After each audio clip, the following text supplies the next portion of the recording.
ao vivo na TV Horizonte, hoje sábado, com o programa Questões de Fé, dia 2 de abril, 10h30 da manhã.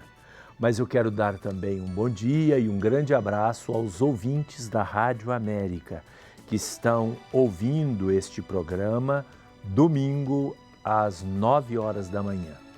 Quero também abraçar aqueles que vão ver pela TV Horizonte a reprise deste programa na quarta-feira, às 9h45 da noite.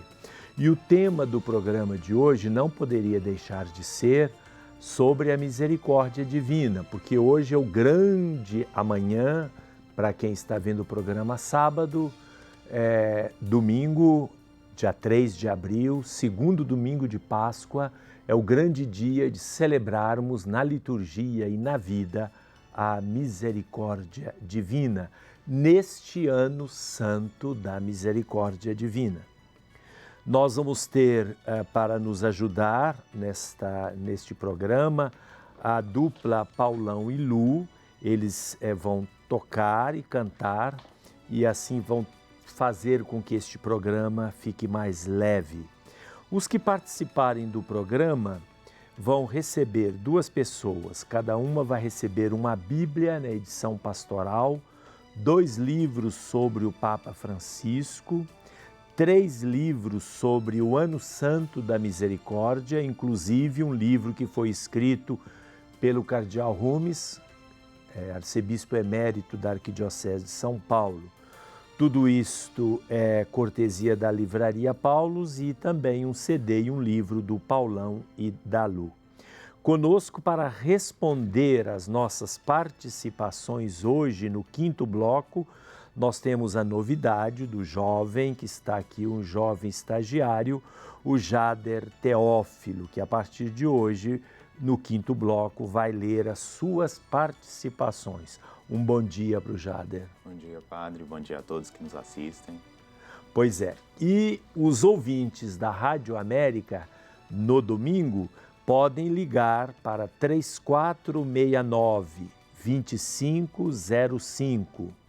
E durante a semana, peçam para falar com a produção para participarem do programa. Ou seja, podem participar amanhã, no domingo, ou para quem está me ouvindo hoje no domingo, e podem também, durante a semana, pedindo sempre para falar com a produção do programa Questões de Fé, e as suas participações serão lidas no domingo seguinte, aqui e no sábado para a televisão. Você que está vendo o programa agora pode participar diretamente pelos telefones 3209-0120, o código de área de Belo Horizonte, para quem está fora, é 31. Pelo facebook.com/questões.de-fé. Ainda muitas pessoas não entraram no clima do WhatsApp, né? Mas quem está no clima do WhatsApp e quiser, evidentemente, adicionar o programa Questões de Fé, o nosso telefone é 99642-8473. Está aí no seu monitor, 99642-8473. Lembrando também que eu vou repetir agora o telefone para os rádio ouvintes, que não tem nada escrito porque eles não estão vendo, estão ouvindo. Então, repetir um pouco mais. 3469-2505 é da rádio. 3469-2505. E uma forma que todo mundo pode participar a qualquer momento é pelo e-mail questõesdefé@tvhorizonte.com.br.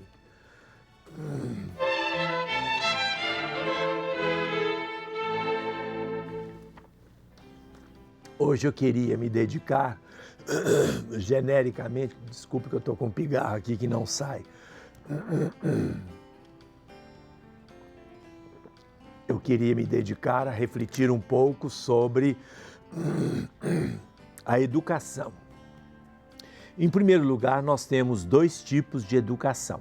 É uma educação formal, que é aquela educação em que a gente, no início, aprende a fazer conta, a ler, a interpretar. São as coisas fundamentais. Então, desde o jardim, desde a infância, a partir de 6 anos ou até menos, a criança entra numa escola e nessa escola, até o primeiro grau, primeiro grau, eu diria, no meu tempo a gente tinha uma outra coisa, as 4 primeiras séries, a gente tinha que sair bem nisso.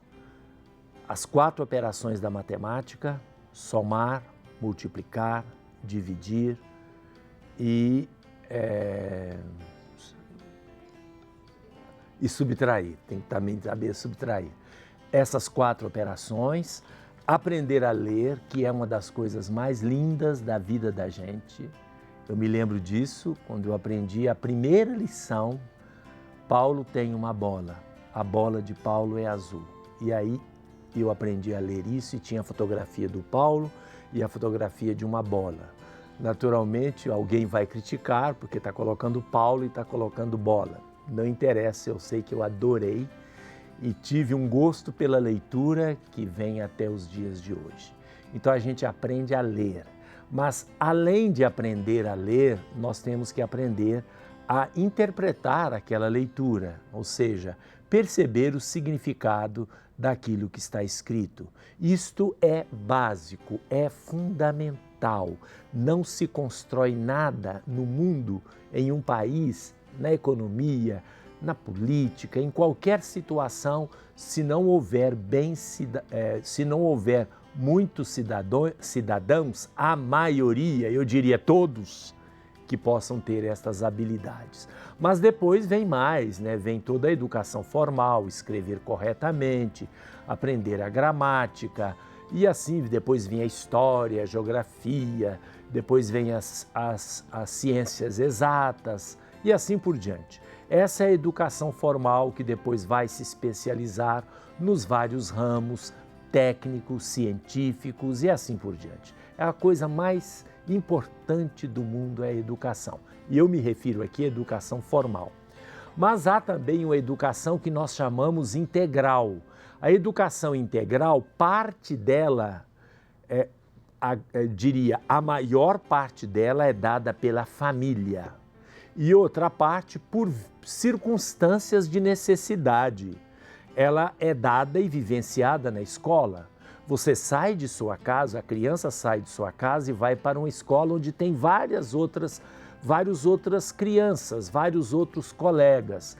Aí ele vai aprender a conviver, a respeitar os outros. Se há conflito, como resolver os conflitos, a escola vai ajudar nisso. Ele vai aprender, por exemplo, a honestidade, não poder tirar nada do coleguinha. Vai aprender, portanto, a conviver, vai aprender bons hábitos, higiene. Por exemplo, ele não pode estar de tal maneira que o colega que está ao lado dele se sinta mal, porque ele não tomou banho, está mal cheiroso, não escova os dentes e assim por diante. Então a escola, por causa da convivência, ela vai também burilando as pessoas. Agora, a família é indispensável. Vejam bem, em qualquer país que se preze com o mínimo de civilidade, a educação integral não é dada pela escola propriamente, é da família. A escola ou o Estado estão a serviço da família. Portanto, não pode haver uma discrepância nos valores vividos e ensinados pelo pai, pela mãe, pela família e nos valores que seriam transmitidos na escola. E os professores, principalmente das crianças, deviam ser pessoas muito bem estruturadas. Muito bem estruturadas. Psicologicamente, humanamente falando, os professores não podem passar valores que são deles, que eles acham certos, mas que uma família, por exemplo, que tem a criança lá na escola, não acha. Então ele não pode passar isso. E isto é muito sério, porque não é só falar, até o modo de escrever, o modo de se trajar, o modo de entrar, a observância da disciplina dos horários da escola. Ou seja, se um professor não for um bom educador, não para transmitir valores que são caros a determinadas famílias, naturalmente, se ele não for bom, ele vai criar um conflito irreversível. A criança aprende de um jeito em casa e chega na escola, o professor, de alguma forma, ensina outra coisa, ou a escola ensina outra coisa. Não pode haver isso. Alguém fala, mas a que realmente se refere? A duas coisas que eu estou me referindo concretamente, a valores morais e a valores religiosos. Então alguém fala assim, então quer dizer que a escola não pode transmitir, por exemplo, valores religiosos? Pode e deve, a pedido das famílias. Se eu quero o meu filho numa escola pública e quero que meu filho na escola pública seja complementada a sua formação, se eu for católico, formação católica, se eu for evangélico, formação evangélica. Se eu quero que meu filho tenha complementariedade na escola para me ajudar, então eu tenho o direito dele ter uma educação religiosa católica, só para aqueles cujas famílias querem.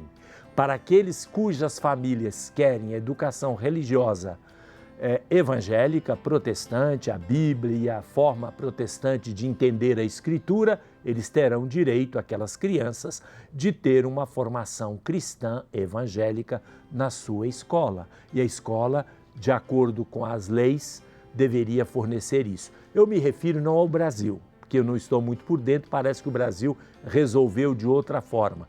Uma educação religiosa genérica que não dá em nada. É uma espécie de moral universal. Mas quase todos os países da Europa são assim. A Alemanha é assim, a Suíça é assim, a Bélgica é assim, a Itália é assim, todos os países são assim. Na Alemanha, por exemplo, nós temos na escola pública educação evangélica luterana e educação católica. Quem é católico vai. Agora, os muçulmanos querem introduzir também, ainda não conseguiram, uma ou outra escola está fazendo isso por conta própria, a educação religiosa para os muçulmanos. Isso é justo, isso é democrático. Eu só queria concluir, eu ultrapassei um tempo, a gente recupera depois, eu só queria concluir dizendo o seguinte, no caso da educação moral, a escola pode transmitir esta moralidade universal. Mas, por exemplo, a moralidade no sentido sexual, isso é da família. Isso não é da escola, porque pode criar contrastes. Claro que biologia, aula de biologia, etc. Então, educação sexual nas escolas chega a ser um pouco estranho. Qual tipo de educação sexual? Está de acordo com a família? Ah, nós queremos mudar os valores da família. O Estado está a serviço da família e não o contrário.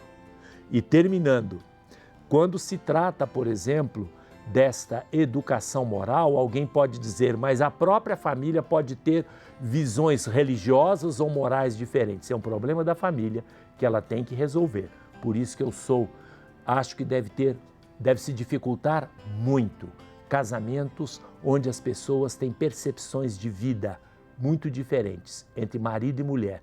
Isto é necessariamente conflituoso e faz muito mal na educação dos filhos. Voltamos daqui a pouco.